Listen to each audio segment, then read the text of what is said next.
Harley? Yes, sir. He's ridden it in Daddy's motorcycle ride several Oh. times. Ultra limited. Okay. Hey, we're ready, Paige. Are you ready?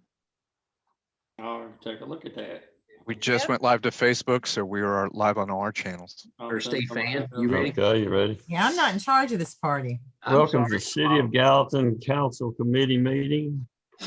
First, I'm going to read Governor Lee's executive order. Pursuant to Governor Lee's executive order number 16 and subsequent orders, and the need to limit the community spread of COVID-19, the January 26, 2021 Nice. Gallatin Council Committee meeting will be held by electronic means.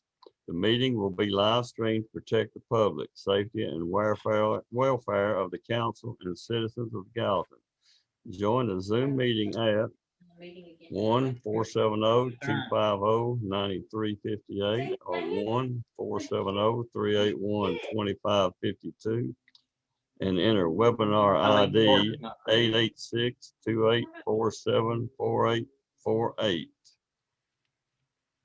Motion to approve electronic meeting. Second. Item number 4. Are we going to do the call to order and the roll call at the same time? Yeah, you got it. Ms. Kittrell?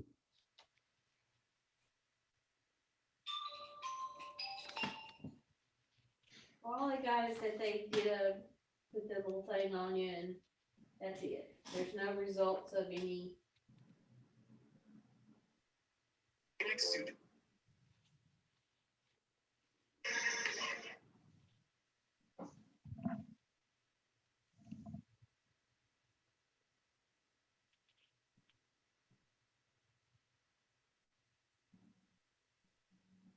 Is Ms. Kittrell on here? Ms. Connie, you on there? We can't hear you. I don't see her. She's there. I see her. I just can't hear her. Yeah, she's here. Can you not hear me? No, we can't hear you. Okay. Turn your volume up a little bit. Just very faintly, we can hear you. Do you think she should log out and log back in and choose use computer audio? Because it's like it's not on the right mic. Matt's going down to check on it. Thank you.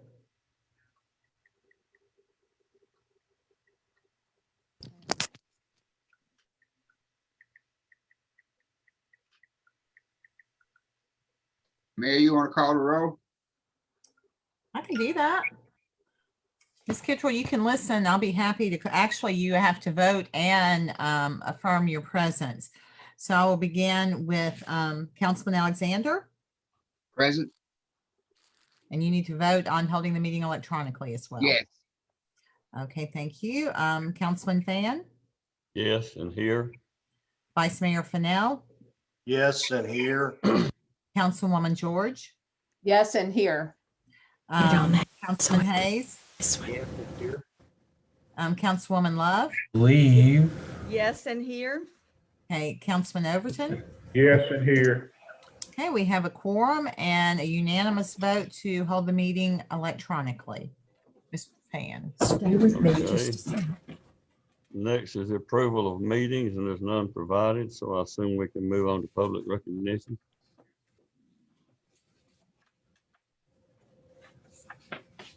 Okay, if you'd like to speak, and this is on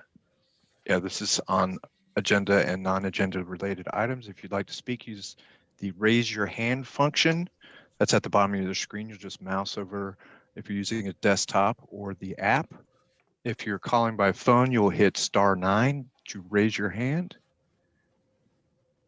And I'm looking at our attendees.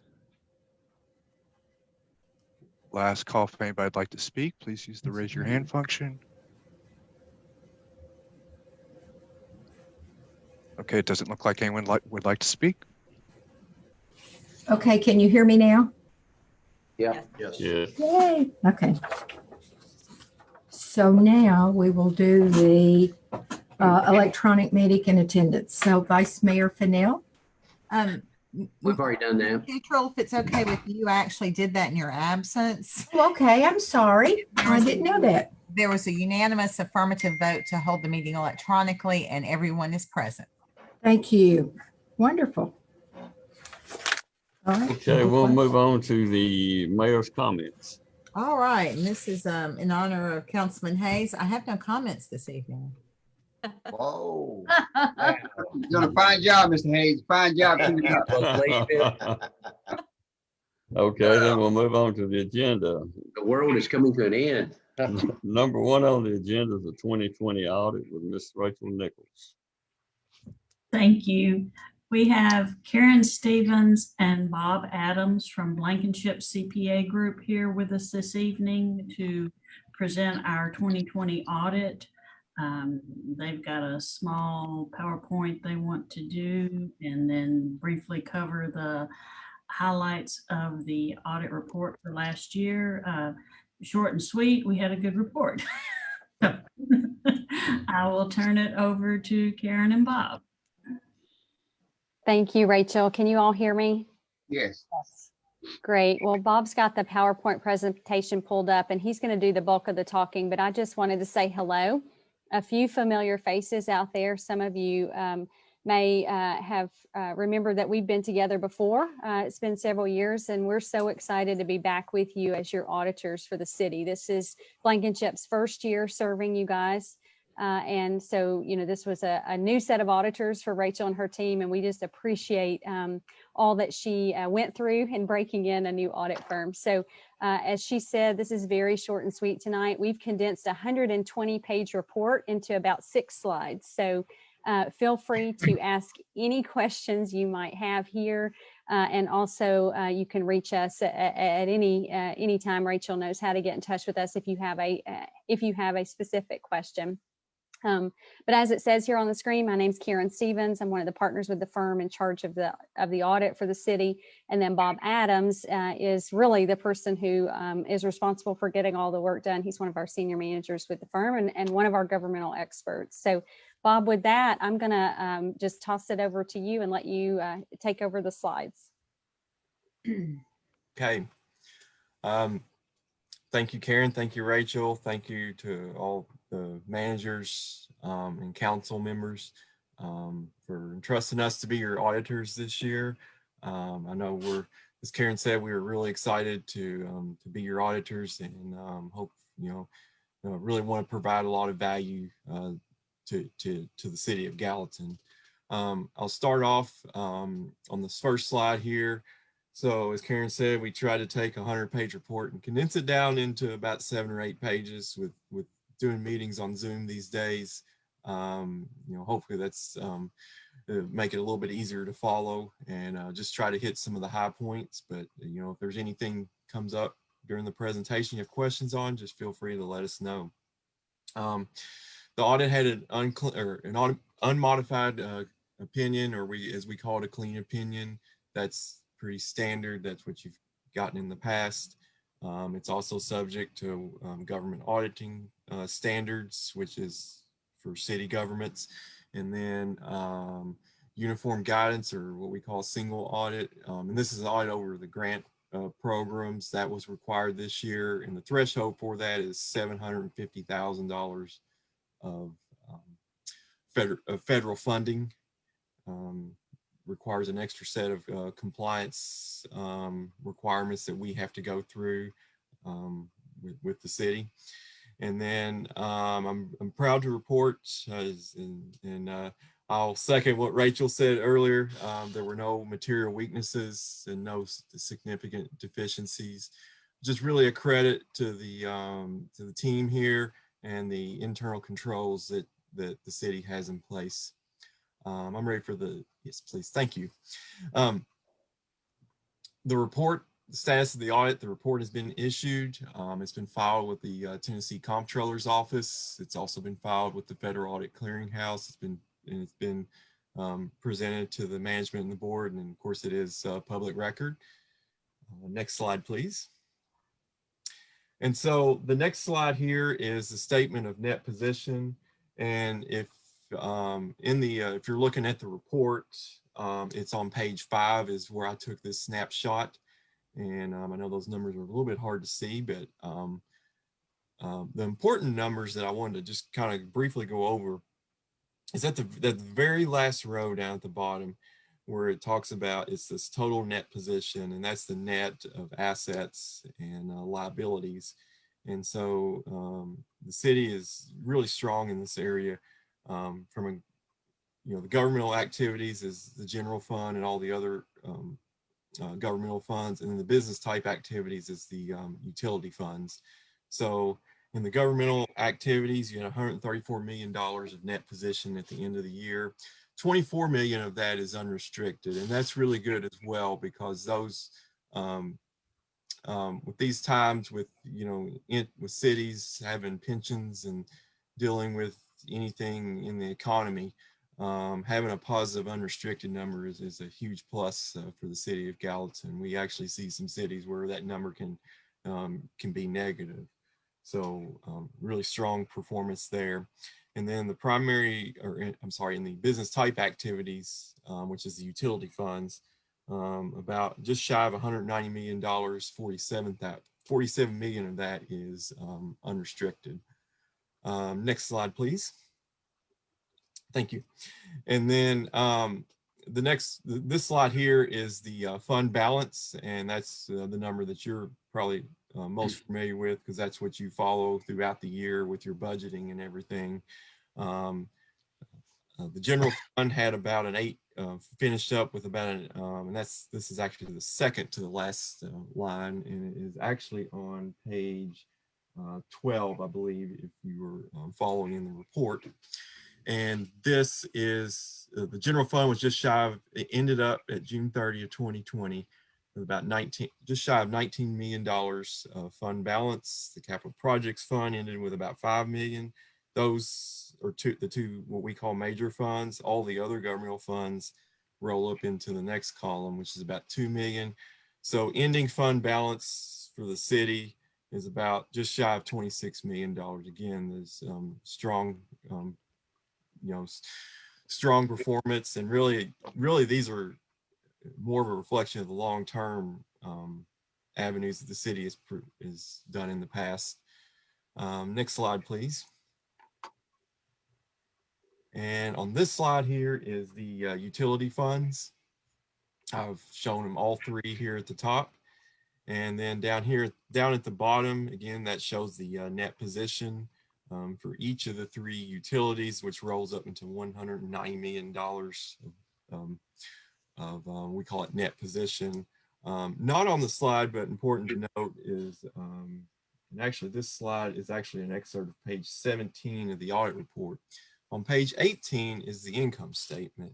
One thing I want to highlight about all three utilities is that the operating income for all three utilities was $8 million for the year ending June 30, 2020.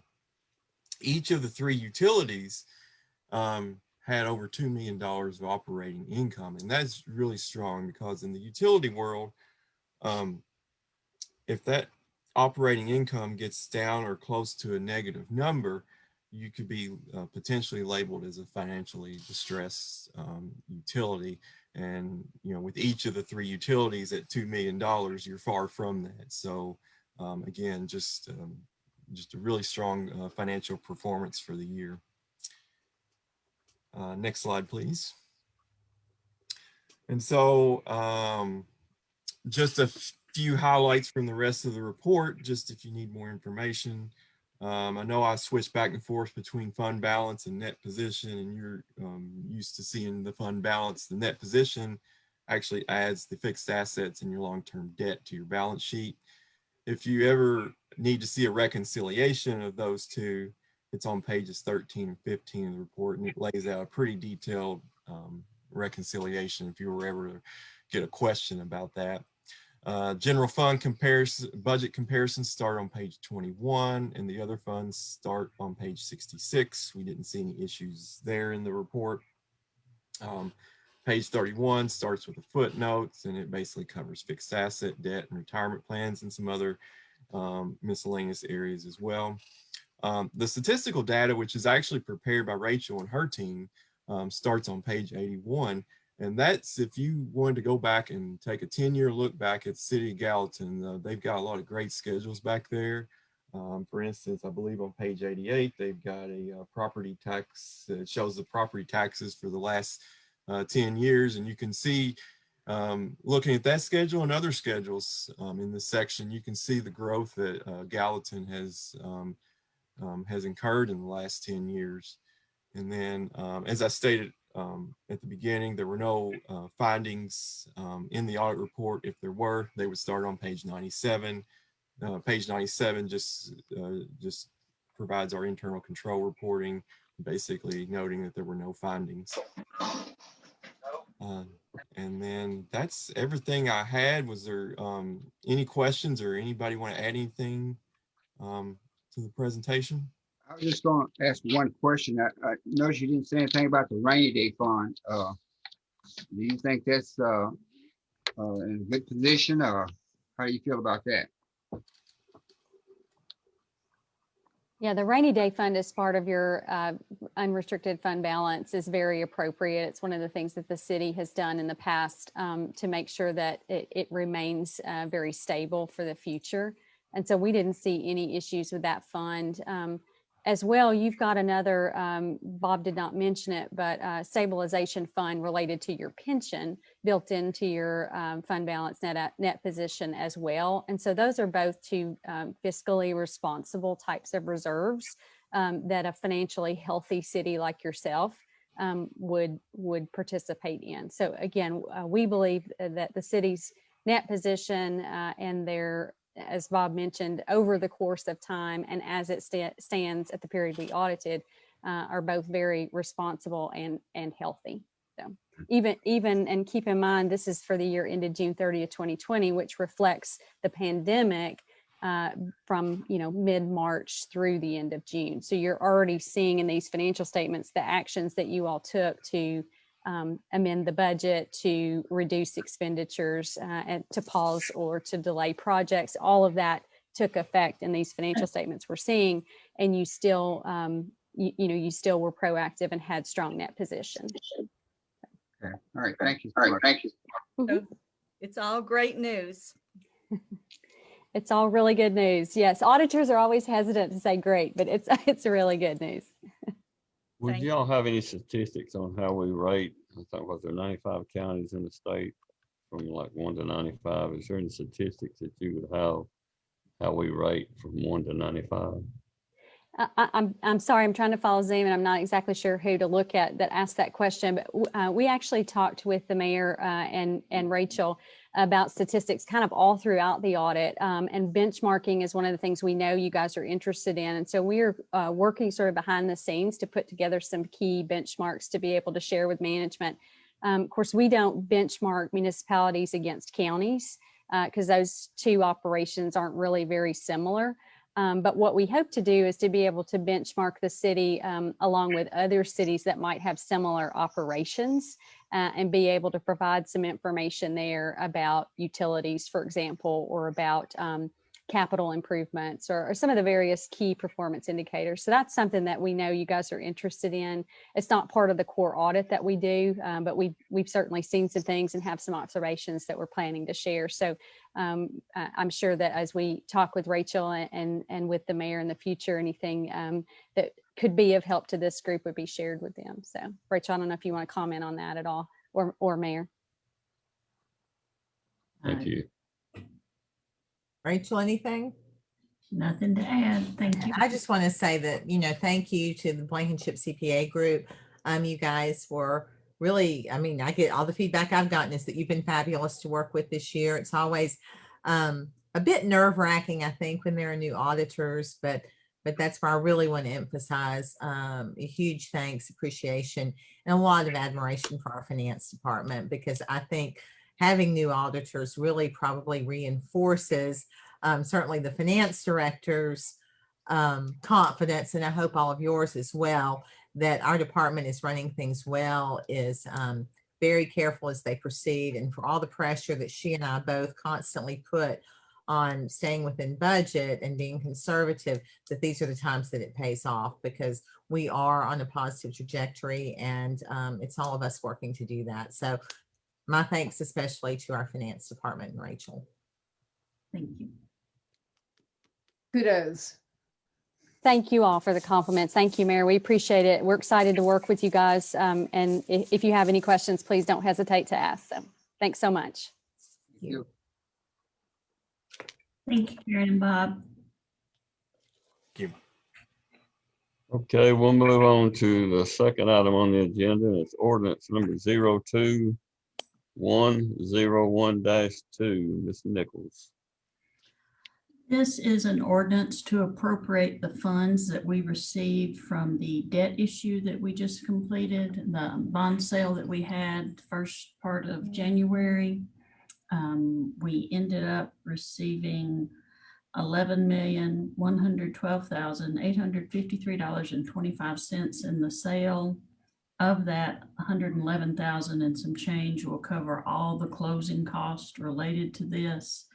And that leaves the remaining balance to be appropriated amongst these projects. These are projects that were brought to you back in October, I believe is when the meeting dates occurred, September and October. Council voted for the $11 million issue.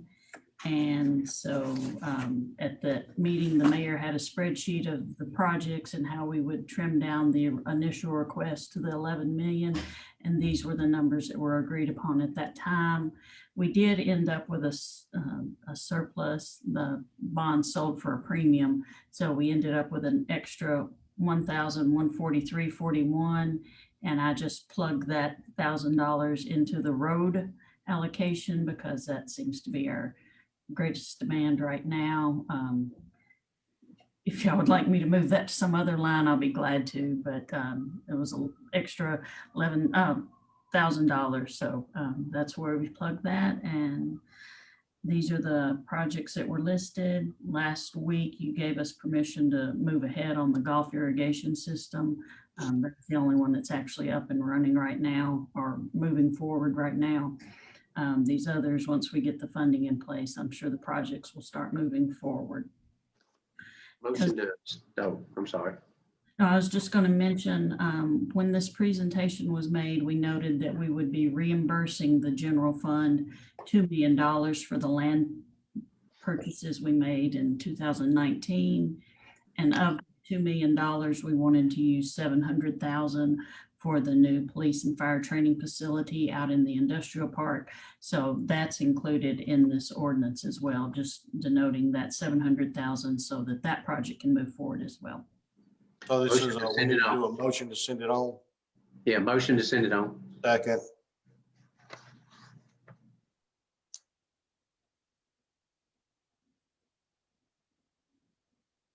Kittrell, you just take a roll call vote, please.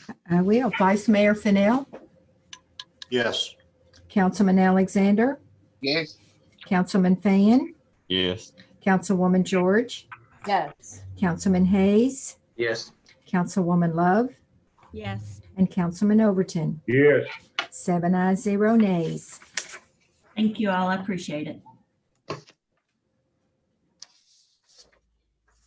Move on to agenda item number 3, approval or deny accepting sale of property. Ms. Kittrell. Occasionally, we will have a piece of property that has gone off of our tax rolls and is held at the county under a delinquent tax committee.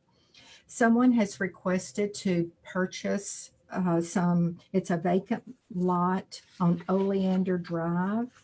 And the county would like to accept the bid of $3,500. We can only go back 10 years to collect back taxes. So we can only go back to 2010, and that would not cover the taxes that they owe for those years, but it would get them back on the tax roll. I just need your decision, kind of a direction, what you would like to do with this. Is that a buildable lot, or does it show a lot of what is it showing on that lot? Anything? It looks like it is. It's a vacant lot right now, so I'm not sure what they intend to do with it, but you have all the information that I have. Yeah, if you got the map there, it looks like it is. Mhm. I'll make a motion that we do. Go ahead. Second.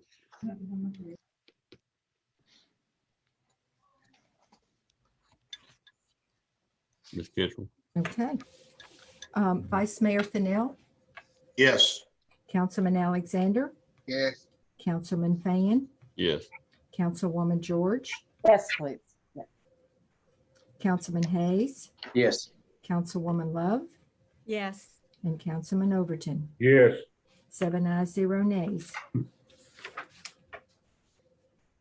Moving on to agenda number 4, ordinance number 02102-4.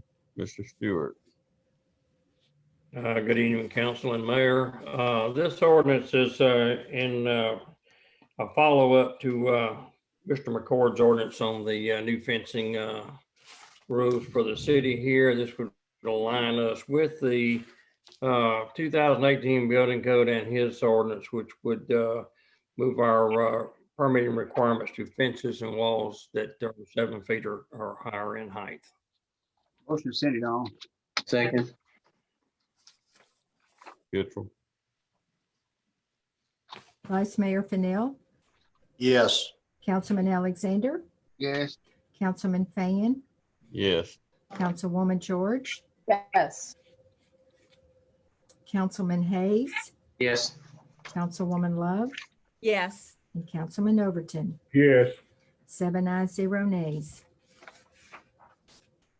Okay, we'll move on to agenda number 5. It's ordinance number 02102-3. Mr. Stewart again.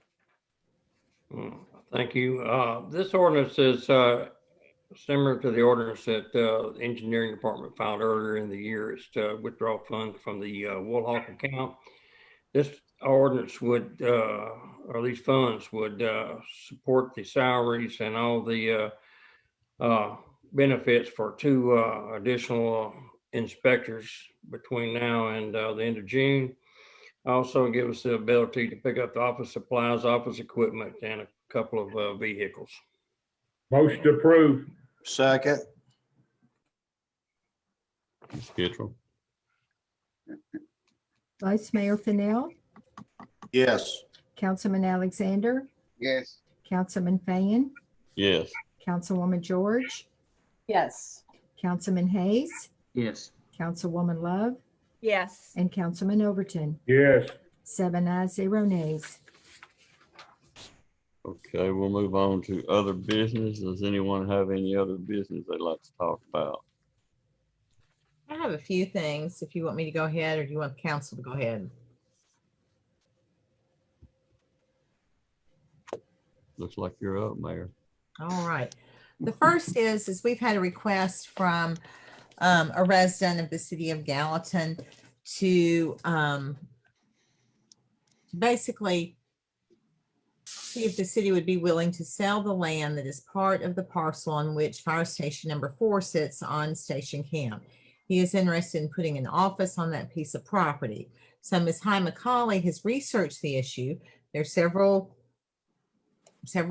things that we would have to do to be able to sell it, including divide the parcel. We also have to advertise to sell that, and then, you know, whatever the I guess the highest bidder on that property could obtain that piece of property. I actually drove out there today and looked at it. I right now am not feeling like it really feels right to have just an office kind of sitting there next to the fire hall alone. But we want to get some feedback from this council on how you guys might feel about this before the city attorney's office endeavors to do the work to go through the steps to sell this. Mayor, is that the property on Station Camp? Yes.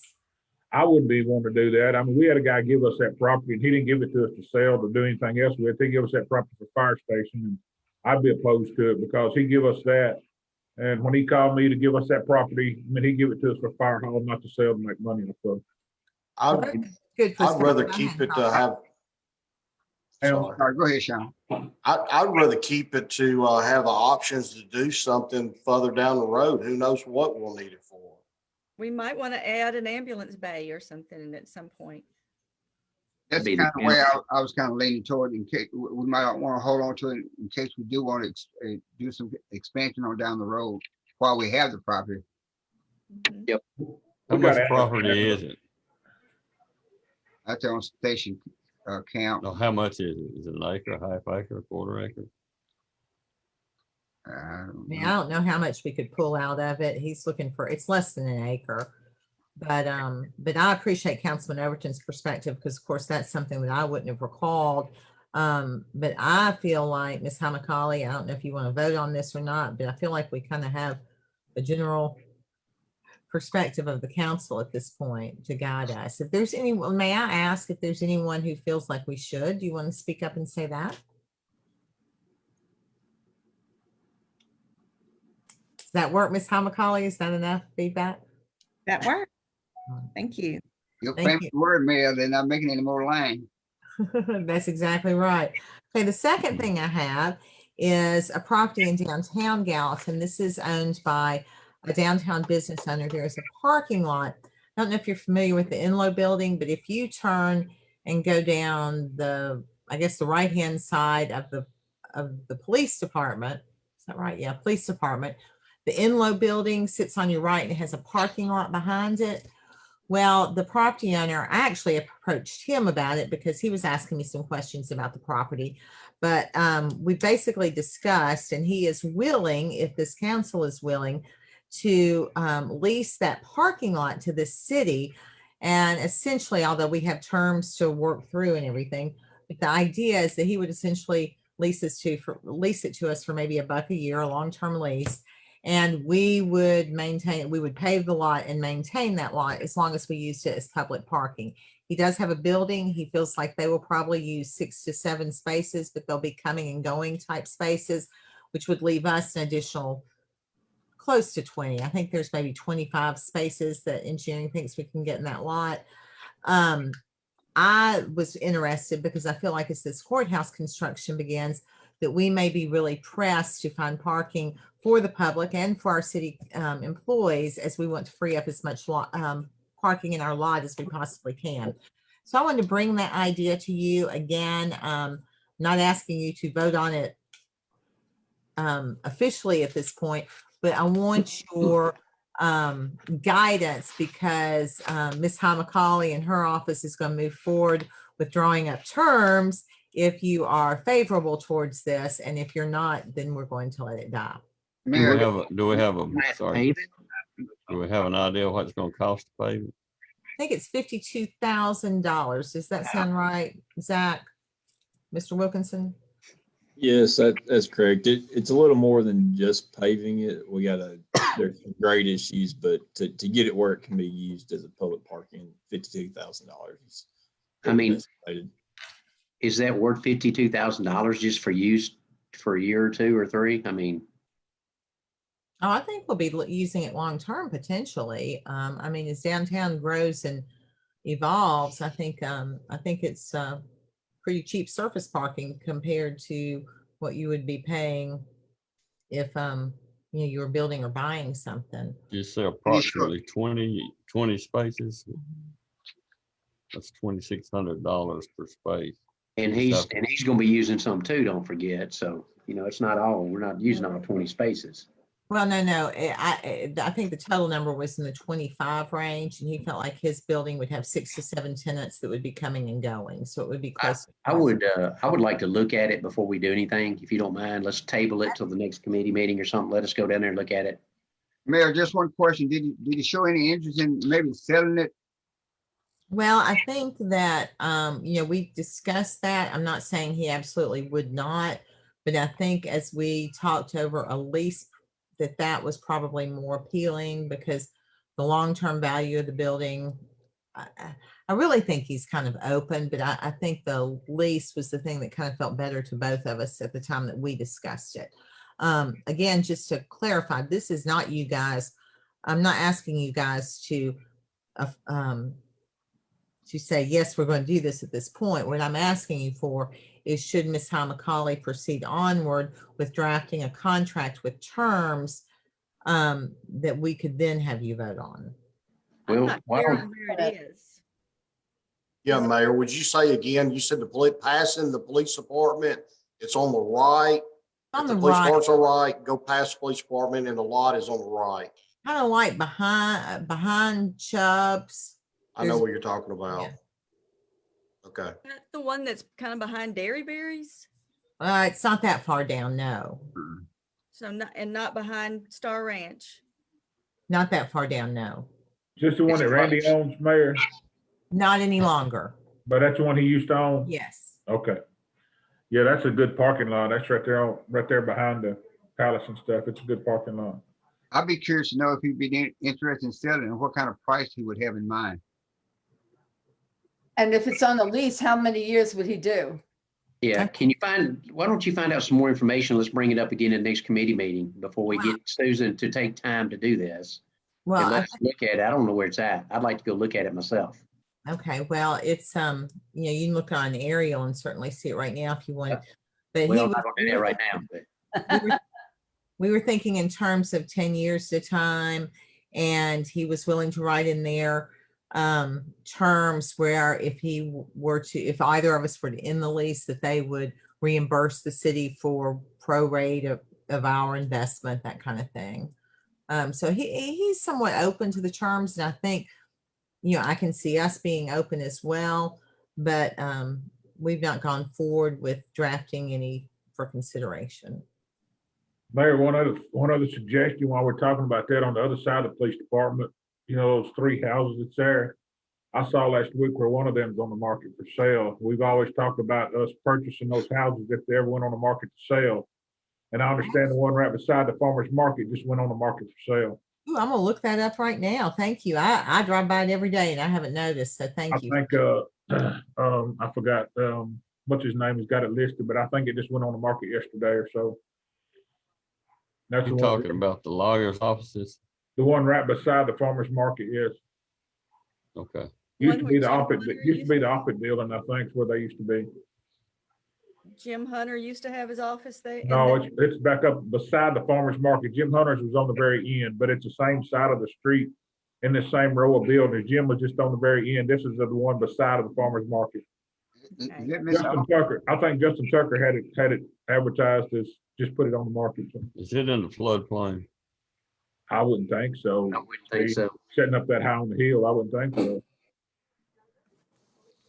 I thought But they I had know some we've of them talked had about, basements under. we've talked about being able to go across the bridge. We've talked about all kinds of stuff to do with those properties if they ever went up for sale. And I just saw it on the market, so I just wanted to mention that, so maybe the mayor could look into it for us. Is that Miss Office property? His Jim? old building there, yeah. Okay. His price just went up. We might not have any option in it. I just want somebody to look at it. His price just went up. So. But we're talking about those buildings that are close to it, though. There's Not three of them. necessarily Mr. Hayes, because we're only interested if the price is right? That's right. Yeah. It's not listed in where I'm looking on Zillow yet, but We can I'll look at drop that. by later. and see the sign tonight. Good. Thank you for that.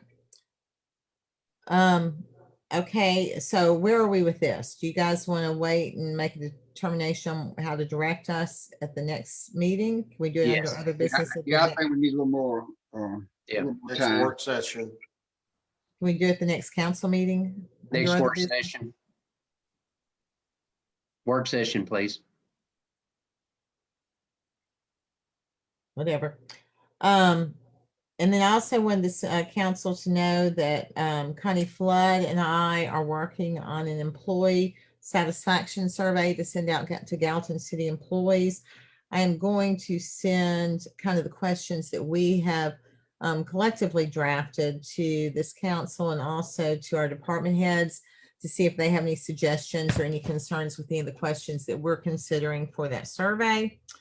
And then I think that is all that I have. I know that Mr. Stewart has a coach report that he'd like to share. Okay. I've got something too later. Go ahead. Oh, I'm sorry. Go ahead. I had a question for Mr. McCoy. Is he on here? For whom? Mr. McCoy? No, he's not here this evening. Josh King is here in his place.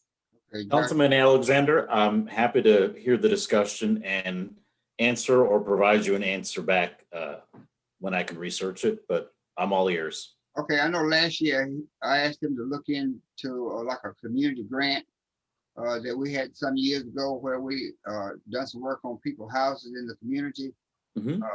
Have you all done anything in that direction that you know of? It's called the Community Development Block Grant Home Funds.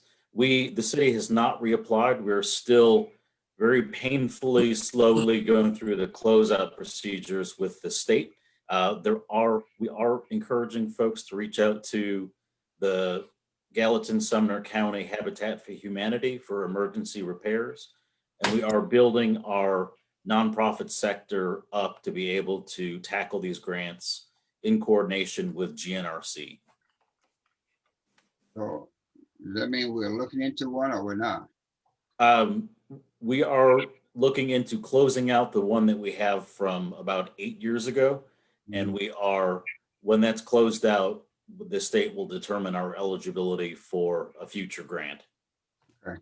Well, and you may or may not recall, Councilman Alexander, but with the last round that we had, there were some issues because we actually had some grants awarded that then were deemed, I guess, I'm looking at you, Josh, that later they came back and said, oh, we shouldn't have approved those. We're going to have to pay them back. It was quite difficult to navigate, and it was nothing the city did wrong, but it was more on the side of the administrators. But it became quite the difficult situation to step through, and that's why we're I'm guessing, looking at Josh, that we're having difficulty kind of closing those files.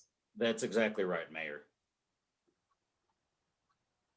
Okay, all right, thank you. Got any other business? Yes, sir, Mr. Fan. This is Chuck Beneficial. I included in your package tonight the semi-annual report from the building department.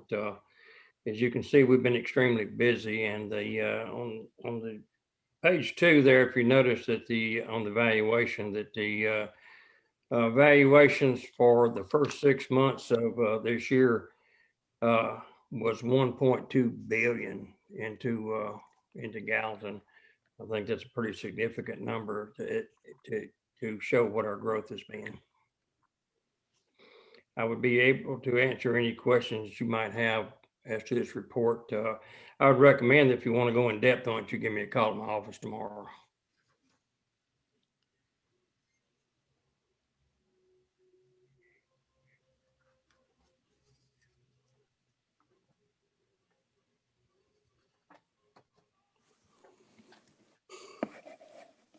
Anybody else? Yes, sir, Mr. Fan. This is Fire Chief Williams.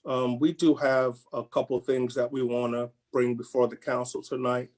I'm going to allow Chief Woodward to talk about a grant that we're interested in pursuing, and we would need your approval to submit for that grant. And I'm also going to talk about a safer grant that we're interested in pursuing as well. So I'm going to allow Chief Woodward to talk about the assistance to firefighters grant first. Good evening, Council and Mayor. How are y'all? Fine.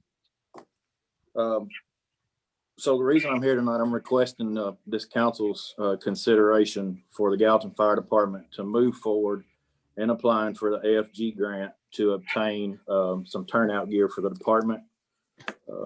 We've been in a program. I know in 2019, we purchased 29 new sets of gear and 51 pairs of turnout boots. But going through the last few months and inventorying our items, out of our 88 frontline suppression employees, 31 currently require replacement of their primary set of turnout gear. This is due to just normal wear and tear. And we actually had about 6 sets burned in a patient removal 2 weeks ago. So I'd like to get those repaired. Also, out of those 88 that are directly involved with suppression activities, 84 of those people do not have or have expired secondary gear. The way the secondary gear comes in, if we have a structure fire or a call that exposes our people to some kind of fluid that gets on their gear, they're supposed to have a secondary set to get into while their first set is getting cleaned. I have gotten some pricing from 3 different manufacturers, and that pricing is within 5 to 6% of each other. And using the highest price, which this would include replacing helmets, gloves, the addition of particulate hoods, which will help with our cancer initiative. Pants and jackets would be approximately $360,000. When applying for that AFG grant, the city's responsibility would be 10% of the total cost. That would be $36,000. So I'm asking for the council to consider this. How many people would that replace the gear for? That would give our entire department, top to bottom. And so a lot of those people don't even have the secondary gear at all? Yes, ma'am, that's correct. 84 of our 88 who are in suppression either do not have it at all, or what they do have is expired. I've got some in some 2009 gear, and we follow the NFPA, the 1851, which is the standard for turnout gear. Their requirement is 10 years from the manufacturer date. They suggest it's retired. So the city would only be responsible for about $30,000? Yeah, if the highest price manufacturer won the bid, it would be $360,000, which would make the city's responsibility for that $36,000. How soon will you know if you can get the grant or not? Mr. Overton, I'm not sure on the turnaround time. I know the deadline to apply is February the 12th, but I can get that information for you and get that to you. I feel that on a 90-10 grant, I mean, Lord have mercy, you'd almost have to do. I feel like we need to do that. Yeah. Only 10% of 90. Yeah, Yes. I think we need to apply for it. That's just my opinion. I'll second that. Paige was trying to ask a question. I do want to weigh in here because I want this council to have a full picture. I'm actually meeting with Chief Woodward tomorrow, and we're going to talk about this further. But ever since I've been here, you know, the dire need for turnout gear has been a subject in every budget year. And in the year since I've been here, since 2015, we budgeted $345,000 for turnout gear. So I'm not understanding why we are in such dire straits still. And honestly, until he contacted me about this grant, there'd never been any discussion about secondary gear. So I'm gonna have to learn some more of that. But I am supportive of us applying for this grant because I do think it's a good opportunity. But we've spent a lot of money bringing us where I thought was into a good position, and I'm very confused as to why we're not in a good position. Well, this has to go to city council, right? No, this I mean, is, for him to, I mean, if he gets the grant, do we have to do it?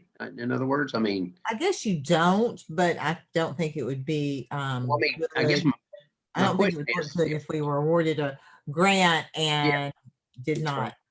Hey, we're talking about the grant for the gear. We're not talking about the SAFER grant, because we got a SAFER grant just not too long ago, which involved employees. Right.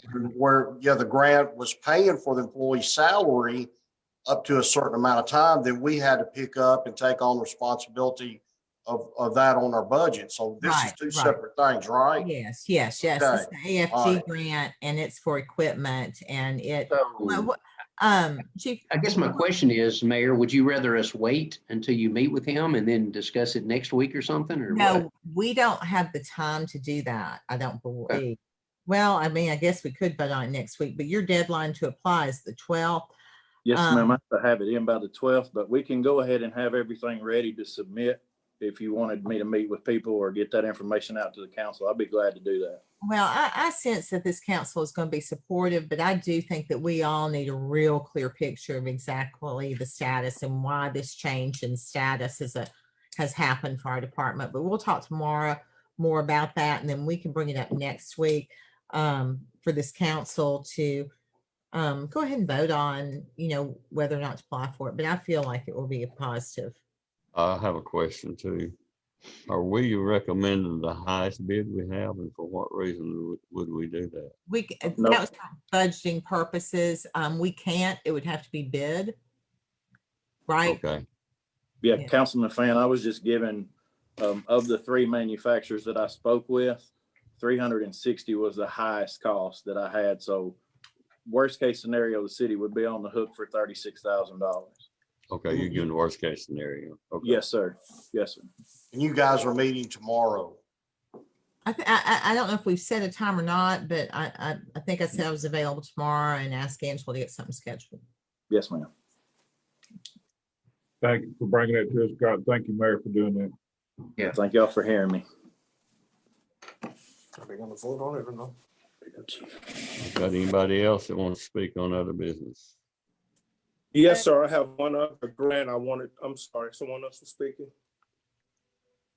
I was going to say, I thought you had another thing that you mentioned. Yes, ma'am, I did. I have one other grant I wanted to discuss with you this evening. And of course, that is the SAFER grant that's going to be opening on Monday, February 8th. And it closes also the 12th of March. We're asking that you consider allowing us to apply for that as well. We've been in negotiation with EMS and EMA about a temporary fire station out at the EMS headquarters. And this would allow us to provide the staffing for it. The good news in this cycle is that the SAFER grant has actually waived pretty much all of their restrictions for this year. And basically what that means is that the federal government is going to take on the full share of the cost of the grant. So the city will have no share in what the cost is going to be. We have done some preliminary numbers to get in the ballpark, and we believe that that SAFER grant will be valued at about $2.75 million to hire the people to go ahead and start servicing the east side of the city. So before we could apply, we wanted to bring that to the council to get your feedback to see if you were supportive of that. And so that's why I brought it to you here tonight for your consideration. Chief, have you met with the mayor and discussed this with the mayor?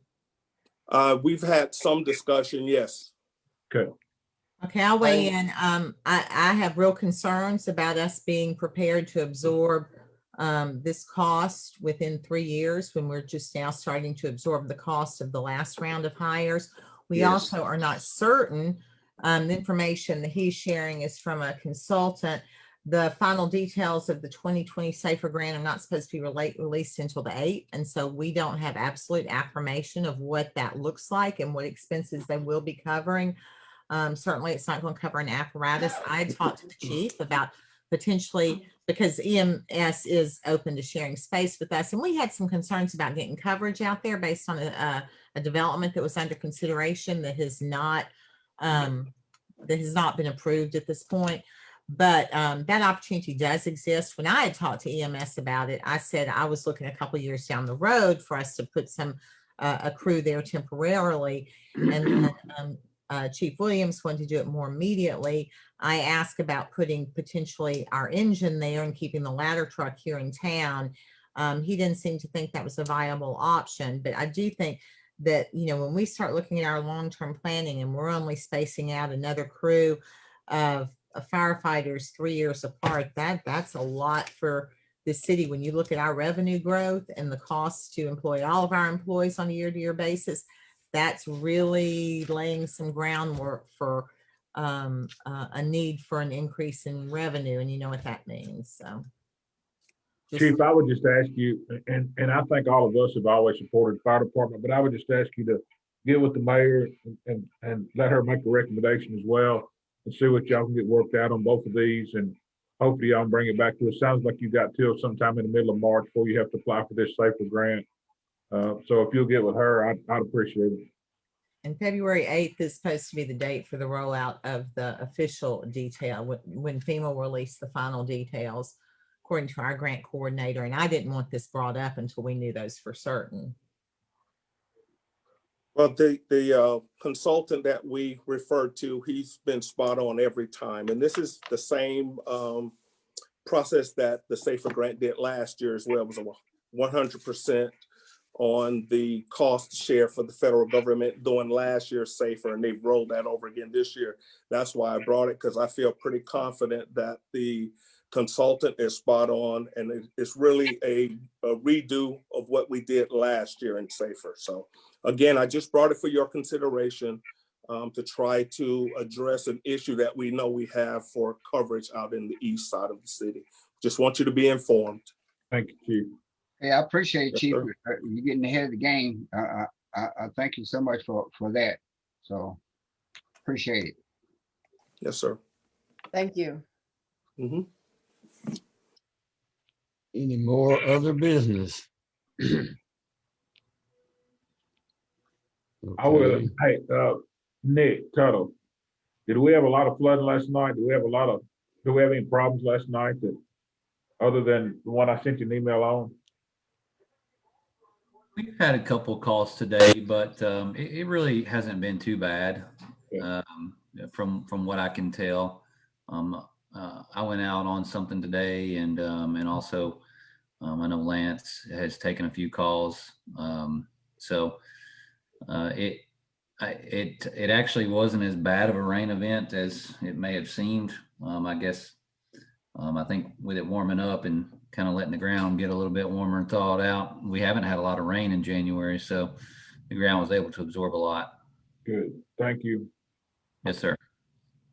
And let me encourage all the other council members also, if you hadn't taken your COVID shot, please consider it. You want me to throw out here information on the Franklin Street property? One of our very gracious viewers found and sent to me the link for this property. It's 414.9 170 West Franklin Street. They're asking $414.9 $173 per square foot. And I knew it went on the market. I wasn't sure for what, but I just wanted to throw that out there. since it's been on the market 8 days, and you're right, and it's listed by Justin Tucker. Thank you. Okay, any more other business? Then we'll move on to the department head reports if we have any. Would anybody like to speak on that?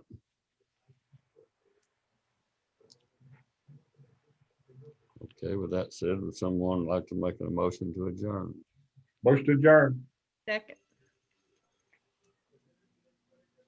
Third. Fourth. Bye, guys. Y'all be safe. Good seeing y'all. Bye. Bye-bye. I know. Y'all come.